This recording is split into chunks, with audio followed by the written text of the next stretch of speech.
Hello friends, I am Dr. Adira, dental surgeon.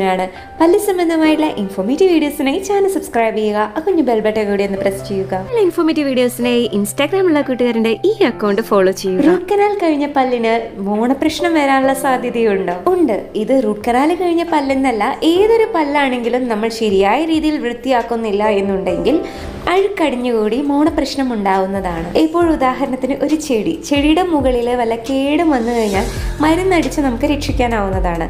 എന്നാൽ അതിൻ്റെ അടിയിൽ നിന്ന് മണ്ണ് ഒലിച്ചു പോയി കഴിഞ്ഞാൽ വേറെ തന്നെയല്ല അതിന് മാർഗമുള്ളത്. അതുപോലെ തന്നെ നമ്മളുടെ പല്ലുകൾക്ക് കേട് വരുമ്പോഴാണ് നമ്മൾ റൂട്ട് കനാൽ ട്രീറ്റ്മെൻറ്റ് ചെയ്യുന്നത്. എന്നാൽ മോണയ്ക്ക് എന്തെങ്കിലും പ്രശ്നമുണ്ടെങ്കിൽ അത് വേറെ തന്നെ ട്രീറ്റ്മെൻ്റ് ആണ് കേട്ടോ. ഇതുകൊണ്ടാണ് എല്ലാ കൂട്ടുകാരോടും നമ്മൾ മോണപ്രശ്നം തടയാൻ വേണ്ടി ഫ്ലോസിങ് ചെയ്യാനായിട്ട് പറയുന്നത്. ഏതെങ്കിലും ഒരു നേരം നിങ്ങൾ ഫ്ലോസിങ് ചെയ്യുകയാണെന്നുണ്ടെങ്കിൽ ഇത് നിങ്ങൾക്ക് തടയാനാവുന്നതാണ്. പല്ലിൻ്റെ ഇടഭാഗം വൃത്തിയാക്കാൻ ഇത് ഹെൽപ്പ് ചെയ്യുന്നു. Thank you for watching.